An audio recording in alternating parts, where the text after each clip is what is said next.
தேசிய அளவிலான கைப்பந்து போட்டியில் தங்கம் வென்ற பள்ளி மாணவர்களுக்கு திருப்பூர் ரயில் நிலையத்தில் உற்சாக வரவேற்பு அளிக்கப்பட்டது.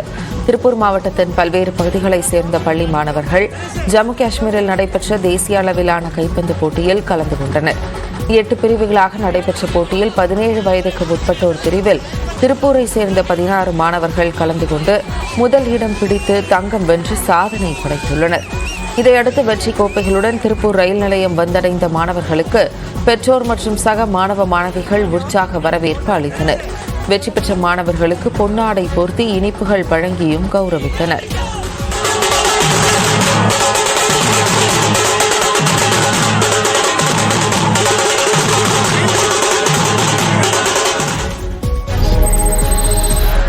திருவண்ணாமலையில் சாலையில் சென்று கொண்டிருந்த கார் திடீரென்று தீப்பிடித்து எரிந்ததால் பரபரப்பு நிலவியது.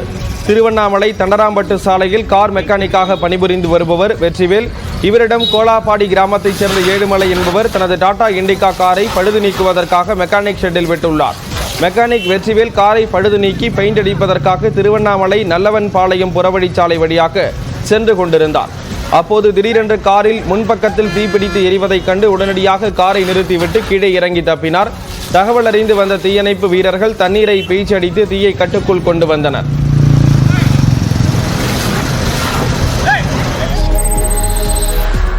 விருதுநகர் மாவட்டம் காரியாபட்டி அருகே ஸ்ரீ விநாயகர் வாழவந்த அம்மன் கோயிலில் நடந்த கும்பாபிஷேக விழாவில் அமைச்சர் தங்கம் தென்னரசு பங்கேற்று வழிபாடு நடத்தினார்.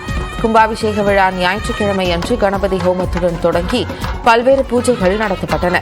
அதைத் தொடர்ந்து இன்று காலை கலசங்களில் நிரப்பப்பட்ட புனித நீர் மேளதாளங்களுடன் ஊர்வலமாக எடுத்து வரப்பட்டு கோபுர கலசத்தில் ஊற்றி கும்பாபிஷேகம் செய்யப்பட்டது.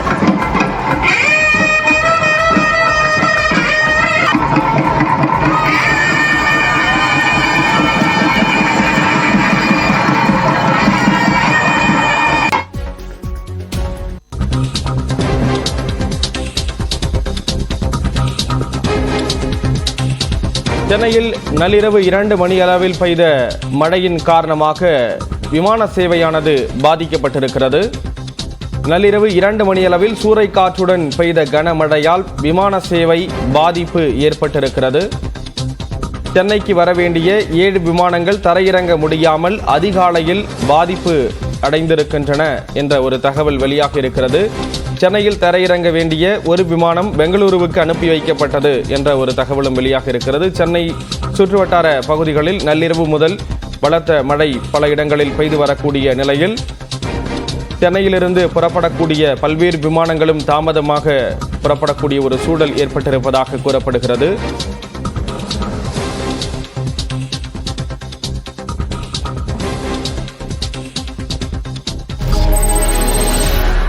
தூத்துக்குடி மாவட்டம் விளாத்திக்குளம் அருகே கடலுக்கு குளிக்க சென்ற 5 வயது சிறுமியும் 25 வயது இளைஞரும் நீரில் மூழ்கி உயிரிழந்தனர்.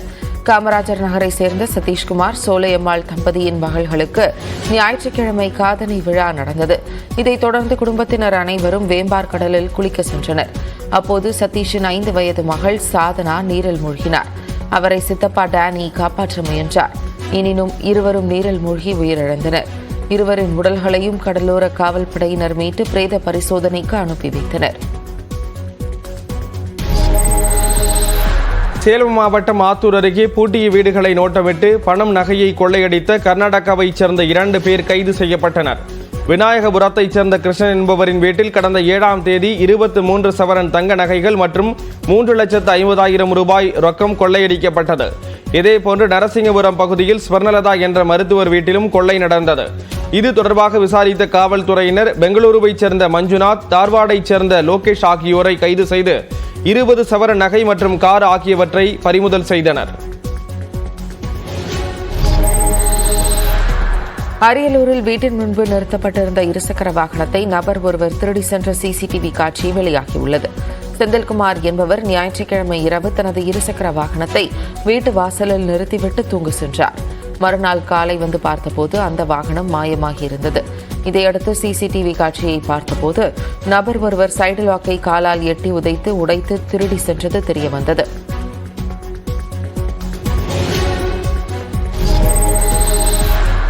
விருதுநகர் அருகே மக்களவை தேர்தல் பரப்புரையின் போது மக்கள் விடுத்த கோரிக்கையை ஏற்று 10 ஆண்டுகளாக சேதமடைந்து கிடந்த சாலையை சீரமைக்கும் பணி தொடங்கப்பட்டுள்ளது.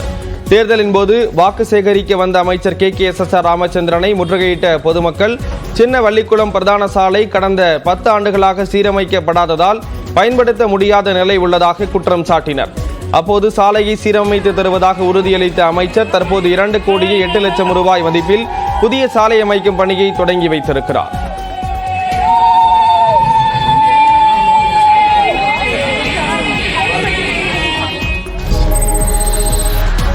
பெரம்பலூரில் போர்வெல் உரிமையாளர் வீட்டின் கதவை உடைத்து 4 சவரன் தங்க நகை மற்றும் 5,50,000 ரொக்கம் கொள்ளையடிக்கப்பட்டுள்ளது. ரெங்கராஜ் என்பவர் தனது சகோதரியின் மகள் திருமண விழாவில் பங்கேற்க ஞாயிற்றுக்கிழமை அன்று குடும்பத்துடன் வேப்பந்தட்டைக்கு சென்றிருந்தார். விழா முடிந்து வீடு திரும்பிய போது கொள்ளை நடந்திருப்பது தெரியவந்தது. இதையடுத்து போலீசில் புகார் அளித்த நிலையில் தடயவியல் மோப்பனாய் உதவியுடன் விசாரணை நடைபெறுகிறது. தென்காசி மாவட்டம் இளஞ்சியில் உள்ள திருவிளஞ்சி குமாரர் கோயிலில் இருந்த வைக்கோலில் திடீரென தீப்பிடித்தது. கோயில் வளாகத்தில் வளர்க்கப்படும் மாடுகளுக்கு வழங்க வைக்கப்பட்டிருந்த வைக்கோலில் ஏற்பட்ட தீயை அணைக்க ஊழியர்கள் முயற்சி மேற்கொண்டனர். ஆனால் தீ வேகமாக பரவியதை அடுத்து தீயணைப்பு வீரர்களுக்கு தகவல் அளித்தனர். அவர்கள் வந்து 1 மணி நேரம் போராடி தீயை கட்டுக்குள் கொண்டு வந்தனர்.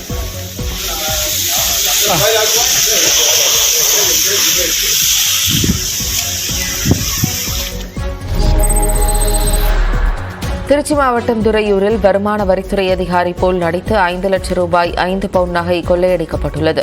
துறையூரில் ஜவுளிக்கடை நடத்தி வரும் முத்துவீரன் என்பவரின் வீட்டிற்கு காரில் வந்த 5 பேர் தங்களை வருமான வரித்துறை அதிகாரிகள் என்று கூறிக்கொண்டு சோதனை செய்தனர். அப்போது வீட்டில் வைத்திருந்த 5 சவரன் தங்க நகை மற்றும் 5 லட்சம் ரொக்கத்தையும் அவர்கள் எடுத்து சென்றதாக கூறப்படுகிறது. இதுகுறித்து வருமான வரித்துறை அதிகாரிகளிடம் கேட்டபோது தான் ஏமாற்றப்பட்டதை முத்துவீரன் உணர்ந்தார். பின்னர் போலீசில் புகார் அளித்த நிலையில் விசாரணை நடைபெறுகிறது. அரியலூர் மாவட்டம் ஜெயங்கொண்டம் அருகே பிறந்து 38 நாட்களே ஆன பச்சிளம் குழந்தையை கொலை செய்த வழக்கில் திடீர் திருப்பமாக குழந்தையின் தாத்தாவை போலீசார் கைது செய்தனர். உட்கோட்டை கிராமத்தைச் சேர்ந்த பாலமுருகன் சங்கீதா தம்பதிக்கு அண்மையில் ஆண் குழந்தை பிறந்தது. வீட்டில் உறங்கிக் கொண்டிருந்த குழந்தை திடீரென காணாமல் போன நிலையில் குளியலறையில் இருந்த பிளாஸ்டிக் ட்ரம்மில் சடலமாக மீட்கப்பட்டது. இந்நிலையில் குழந்தையை கொலை செய்ததாக அதன் தாத்தா வீரமுத்துவை போலீசார் கைது செய்தனர். குழந்தையால் உயிருக்கு ஆபத்து ஏற்படும் என்றும் கடன் பிரச்சனை ஏற்படும் என்றும் ஜோதிடர் கூறியதை நம்பி பேரக்குழந்தையை வீரமுத்து கொலை செய்தது விசாரணையில் தெரிய வந்துள்ளது. சித்திரை மாசம், ஆடி மாசம், மார்கழி மாசம், இந்த மாசம்லாம் பிறந்தா